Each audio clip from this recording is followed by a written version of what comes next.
अरे हाँ पापा, मैं अभी छोटा बच्चा नहीं रहा हूँ। मैं समय से खाना खा लूँगा।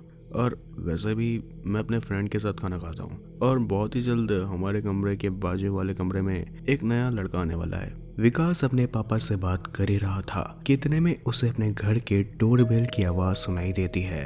अच्छा पापा, मैं बाद में बात करता हूँ, लगता है वैभव आ गया है। बस कुछ ही महीने हुए थे विकास को कोलकाता शहर में आए। कॉलेज पूरा होने के बाद विकास ने अपने कॉलेज के कैंपस में इंटरव्यू देकर एक सॉफ्टवेयर कंपनी में जॉब पा ली थी। अब तो उसको पार्ट टाइम जॉब और साथ ही में अपनी पढ़ाई को पूरा भी करना पड़ता था। वैसे बहुत ही जल्द नए शहर में इंसान काफी ज्यादा अकेला हो जाता है, लेकिन विकास का एक दोस्त था वैभव, जिसने अपने रूम को उसके साथ शेयर करने को कहा। विकास और वैभव दोनों ही साथ में एक बॉयज हॉस्टल में रहा करते थे। वैसे मकान मालिक ने ये घर कॉलेज के कुछ बैचलर स्टूडेंट के लिए ही बनाया था, ताकि वे बैचलर स्टूडेंट बिना किसी प्रॉब्लम के इस मकान में चैन से रह सके। इस मकान में पहले और दूसरे माले पर टोटल 8 बैचलर स्टूडेंट रहा करते थे और उसी मकान में तीसरे माले पर विकास और वैभव रहा करते थे। लेकिन बहुत ही जल्द विकास और वैभव के बगल वाले कमरे में एक नया लड़का आने वाला था। सारा दिन ऑफिस का काम करने के बाद विकास और वैभव बहुत ही ज्यादा थक जाते थे, इसलिए उन दोनों ने आज रात के खाने के लिए गरम गरम रोटियां और चिकन बनाने का फैसला किया। विकास और वैभव कुछ ही समय में बहुत ही अच्छे दोस्त बन गए थे। वे दोनों आपस में बात कर रहे थे और साथ मिलकर खाना बना रहे थे कि तभी अचानक विकास को गेट खुलने की आवाज सुनाई देती है। तभी वैभव को सीढ़ियों से किसी के ऊपर आने की आवाज सुनाई देती है। लगता है वैभव, शायद वो नया लड़का आ चुका है, मैं देखता हूँ। इतना कहकर विकास अपने घर के डोर के पास बढ़ता है। डोर को वो ओपन करके देखता है, तब उसे वहां पर कोई भी नजर नहीं आता है। विकास अपने रूम के डोर के बाहर खड़ा था, तभी इसको मन में बेचैनी होना शुरू हो जाती है। सीढ़ियों से चलने की आवाज उसके करीब आते जा रही थी। कुछ समय के बाद वैभव भी अपने कमरे के बाहर आ जाता है। क्या हुआ भाई, कब से तू खड़ा है यहाँ पर? अरे भाई, तूने वो पैरों की आवाज तो सुनी थी ना, पर अब तक कोई ऊपर नहीं आया। हाँ भाई, मैंने भी उन पैरों की आवाज को सुना था, पर यहाँ पर तो अब तक कोई नहीं आया है। हाँ यार, हम दोनों ने पैरों की आवाज सुनी, पर यहाँ पर अब तक कोई नहीं है। लगता है कोई और होगा। चल वापस चलते हैं। एक सेकंड यार, हमको इस बालकनी से नीचे देखना चाहिए, शायद वो नीचे कोई प्रॉब्लम ना हो। अच्छा चल ठीक है, हम देखते हैं। तभी विकास और वैभव दोनों ही बालकनी के पास गए और उन दोनों ने नीचे देखा। तभी उन दोनों को एक लड़का नजर आया, जो कि दूसरे माले के सीढ़ियों के बीचों बीच खड़ा हुआ था। ऊपर से देखने पर तो ऐसा लग रहा था कि मानो वो लड़का अपने फोन में बात कर रहा है। उस लड़के का चेहरा देख पाना उन दोनों के लिए मुश्किल होते जा रहा था। उस लड़के के हाथ में उसका एक सूटकेस और उसके दूसरे हाथ में उसका फोन था, जिसमें वो शायद किसी से बात कर रहा था। वो फोन पर जिससे बात कर रहा था, ध्यान से सुनने पर उसकी आवाज विकास और वैभव को सुनाई देती है। हाँ माँ, मैं सही सलामत यहाँ पर पहुँच गया हूँ और मुझे कोई प्रॉब्लम भी नहीं हुई। बस अभी रूम में जाकर थोड़ा आराम कर लूंगा। विकास और वैभव लगातार ऊपर से खड़े होकर उस अनजान लड़के को देख रहे थे और उस अनजान लड़के की वे दोनों बातें सुन रहे थे कि तभी अचानक इस बीच उस अनजान लड़के ने ऊपर मुंडी करके देखा। ये चीज इतनी जल्दी हुई कि विकास और वैभव दोनों ही पकड़े गए। उस लड़के के आंखों में काफी अजीब सी चीज मौजूद थी, जिसके कारण विकास और वैभव जैसे ही उससे आई कांटेक्ट करते हैं, तभी अचानक से विकास और वैभव की हालत खराब होने लगती है। उन दोनों के ही मन में बेचैनी दौड़ने लगती है और दोनों के ही दिल काफी तेजी से दौड़ने लगते हैं। अपनी गुस्सैल आंखों से उन दोनों को घूरते हुए वो लड़का ऊपर आ जाता है। विकास और वैभव अपने कमरे के बाहर एक अजीब सी स्माइल को लिए खड़े हुए होते हैं। What happened bro? तुम दोनों चुप कर मेरे प्राइवेट बातों को तुम दोनों सुन रहे थे, क्यों? क्या हुआ? क्या प्रॉब्लम है तुम दोनों को? सिचुएशन को कंट्रोल करने के लिए विकास ने तभी ये कहा, अरे भाई ऐसा कुछ नहीं है, वो हमको सीढ़ियों से किसी के ऊपर आने की आवाज़ सुनाई दी, तो हमने सोचा कि कोई अनजान व्यक्ति घुस आया है, इसलिए हम दोनों ने बालकनी से आकर नीचे देखा, तो तभी तुम्हारी नज़र हमसे मिली, तो तुम्हें ऐसा लगा कि शायद हम तुम्हें घूर रहे हैं, पर ऐसा कुछ नहीं है। हाँ यार, ऐसा कुछ नहीं है भाई, वैसे तू यहाँ पर नया आया है।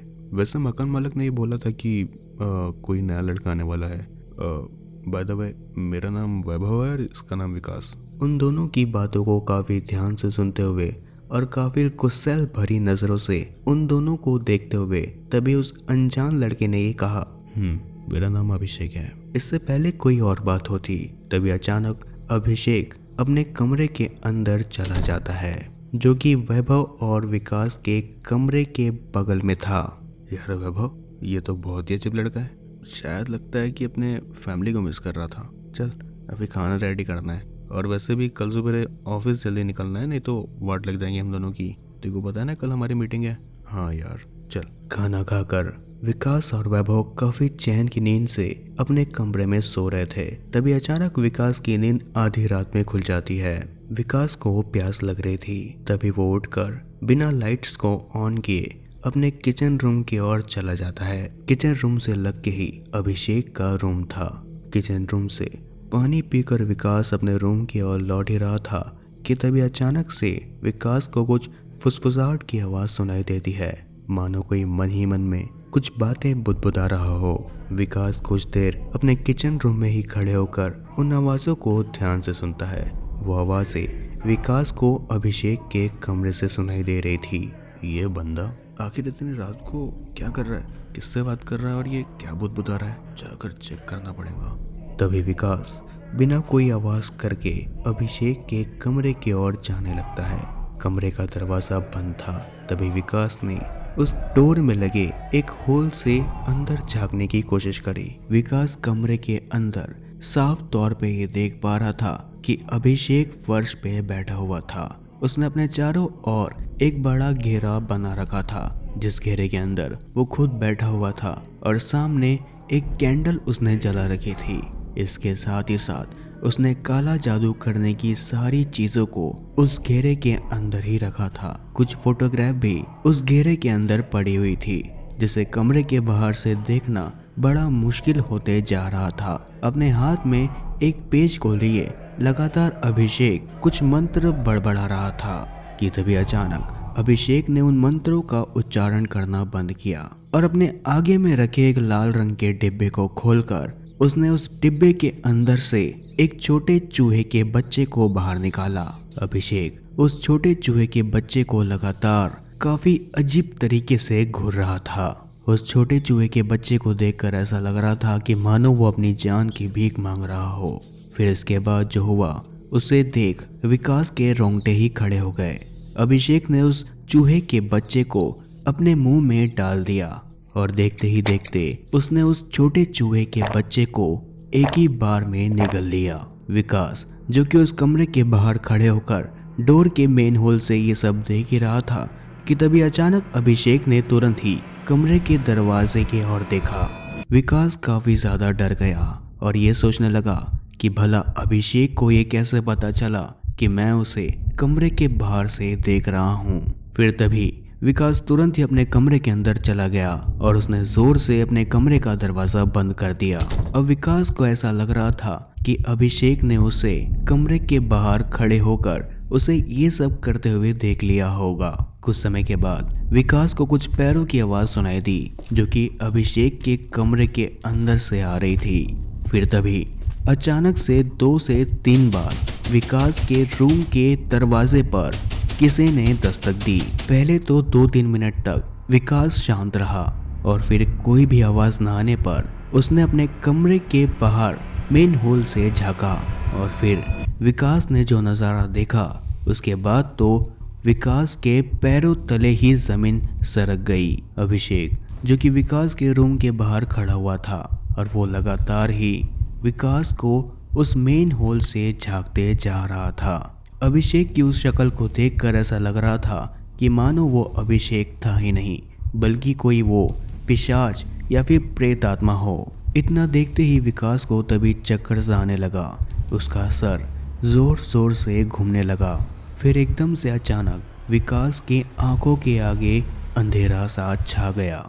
विकास, अबे विकास, उठ भाई, ऑफिस नहीं जाना क्या? वैभव की आवाज़ सुनते ही विकास तुरंत ही उठ गया और उसने ये पाया कि वो अपने बेड पर ही लेटा हुआ है। कल रात की सारी घटनाओं को सोचते हुए विकास अपने बेड पर बैठा हुआ था।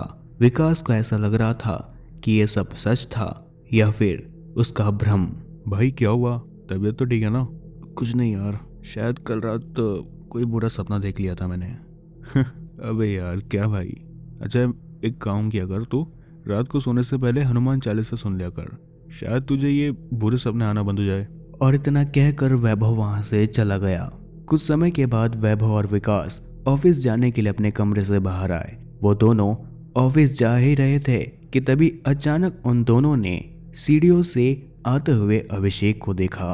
अभिषेक के चेहरे में एक रहस्यमय मुस्कान थी। विकास ने अभिषेक को इग्नोर किया और वहां से वैभव के साथ मिलकर वे दोनों ऑफिस चले गए। विकास सारा दिन पिछली रात के बारे में सोचकर काफी ज्यादा परेशान हो रहा था। काम पे बिल्कुल भी विकास का मन नहीं लग रहा था। तभी टी ब्रेक में विकास से मिलने के लिए वहां पर वैभव आया। क्या हुआ भाई, सुबह से देख रहा हूँ तू काफी ज्यादा परेशान है, कल रात के बारे में सोच रहा है क्या? वो सब तो ठीक है भाई, पर तुझे ये नहीं लगता कि वो नया लड़का काफी अजीब है? कौन, वो अभिषेक? हाँ भाई वो अभिषेक। हाँ भाई अजीब तो लगता है, पर आज सुबह भी मैंने उसे किसी से फोन पर बात करते हुए सुना। वो एक कोने पर खड़े होकर किसी से बात कर रहा था और शायद वो फोन में बात करते हुए छुप रहा था। मानो वो ये जताना चाहता हो कि कोई भी उसे फोन पर बात करते हुए ना देखे। इतनी बातों को सुनने के बावजूद भी विकास ने कल रात की बातों को वैभव को नहीं बताई। फिर तभी शाम को ऑफिस से विकास अपने हॉस्टल में पहुंच गया। वैभव अपनी नानी से मिलने के लिए अपने घर गया हुआ था, इसलिए मकान के तीसरे माले पर अब सिर्फ विकास और उसके बगल वाले कमरे में अभिषेक मौजूद था। विकास का मन आज खाना बनाने का बिल्कुल भी नहीं था, इसलिए उसने बाहर से ही अपने लिए रोटी सब्जी को पार्सल करा कर लाया था रात के डिनर के लिए। तभी अचानक विकास को उसके मकान मालिक का कॉल आया।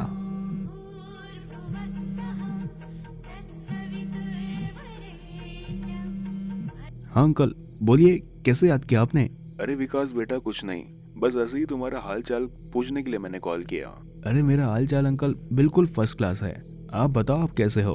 अरे बेटा मैं भी ठीक हूँ, और बताओ वो नए लड़के से दोस्ती हुई या नहीं? अरे अंकल अब क्या बताओ उस लड़के के बारे में। वो बंदा काफ़ी अजीब है, किसी से मिलता जुलता भी नहीं और कहीं आता जाता भी नहीं है, और इनफैक्ट हमसे भी उसने कभी बात करने की कोशिश नहीं की। पता नहीं फ़ोन में किससे बात करता रहता है, और जब वो फ़ोन में भी बात करता है तब भी वो सबसे छुप कर वो फ़ोन में बात करता है। अरे वो बेटा वो ऐसा बिल्कुल भी नहीं है, बल्कि वो तो बहुत ही अच्छा लड़का है, और वैसे भी हमें दूसरों के सुख दुख में साथ देना चाहिए उनका। सुख दुख में? आपका मतलब क्या है अंकल? अरे बेटा 3 महीने पहले ही अभिषेक के माता पिता का देहांत हो गया। शायद किसी ने उसके माता पिता पर काला जादू कर दिया था, इसके वजह से उन दोनों की मौत हो गई, और शायद इसी बात का सदमा लगा हो अभिषेक को, इसलिए तुम दोनों रूममेट्स को उसका साथ देना चाहिए। बस इतना सुनते ही विकास का फोन नीचे जमीन पर गिर जाता है। इस सारी बातों को सुनने के बाद मानो विकास का शरीर जम सा गया हो। अब उसे धीरे धीरे बातें समझ आने लगी थी कि तभी अचानक उस रूम की लाइट्स अपने आप ऑफ हो जाती है। कमरे में बुरी तरीके से गहरा अंधेरा छा जाता है। विकास के पास मोबाइल भी नहीं होता है जिसकी मदद से वो अपने फोन की टॉर्च लाइट को ऑन कर सके। तभी विकास नीचे झुककर अपने फोन को ढूंढना शुरू करता है, और फिर तभी अचानक कमरे का दरवाजा अपने आप ओपन हो जाता है। एक हल्की सी रोशनी में विकास को कमरे के बाहर खड़ा हुआ अभिषेक नजर आता है। अभिषेक ने अपने हाथ में एक जलता हुआ कपूर पकड़ रखा था, जिसकी रोशनी उस अंधेरे को चीर रही थी। और फिर तभी अचानक से अभिषेक ने विकास को ये कहा, विकास अब इस अंधेरे से कहाँ भागोगे तुम? अभिषेक ये क्या बकवास कर रहे हो तुम? तुमने मेरी पूजा पर दखल दिया है, इस बात का मैं बदला लेकर रहूंगा। कौन सी पूजा, और तुम किस पूजा के बारे में बात कर रहे हो? तुम्हें पता रहने के बावजूद भी तुम ऐसे बन रहे हो कि तुम्हें कुछ पता ही नहीं है। कल रात तुम मेरे कमरे के बाहर खड़े होकर उस छोटे से छेद से तुम अंदर झांक रहे थे, जहां पर तुमने ये देखा कि मैं काला जादू कर रहा था।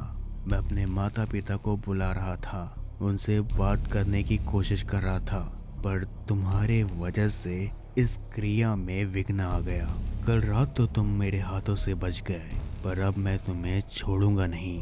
इतना कहते ही अभिषेक कुछ अजीब से मंत्र को बुदबुदाने लगा और देखते ही देखते अब अभिषेक का चेहरा बिल्कुल वैसे होते जा रहा था जिस चेहरे को विकास ने पिछले रात अपने कमरे के अंदर से उस मेन होल की सहायता से देखा था।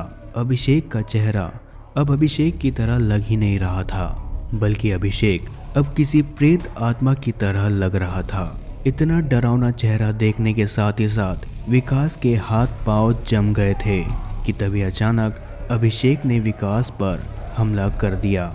अपने नुकीले दांतों से अभिषेक विकास पर वार करने ही वाला था कि तभी अचानक विकास के फोन पर किसी का कॉल आया।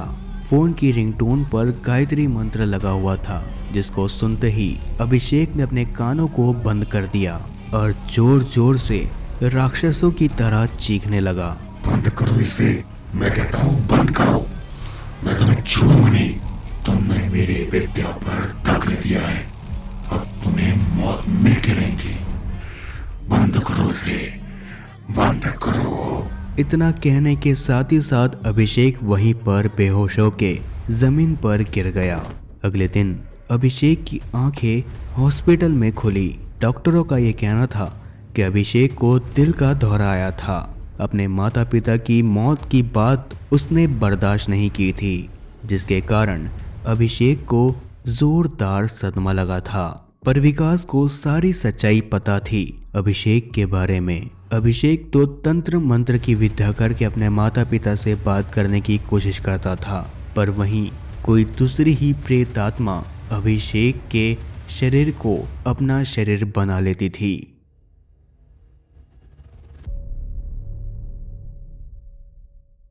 तो कैसे लगी आप सभी को आज की हमारी ये स्ट्रेंज स्टोरी। मैं आशा करता हूँ कि आप सभी को ये स्टोरी काफी ज्यादा पसंद आई होगी। तो अगर आप लोगों को ऐसे ही डरावनी कहानियां सुनना पसंद है तो आज ही हमारे चैनल स्ट्रेंज स्टोरी हब को सब्सक्राइब करें और साथ ही उस बेल आइकन को दबाना मत भूलिएगा, ताकि आप लोग ऐसे ही डरावनी कहानियों का आनंद ले सके और चैनल पे आने वाली हर एक अपडेट को पा सके। मैं मिलता हूँ अगली एक और नई डरावनी स्टोरी के साथ। तब तक के लिए डरना जरूरी है।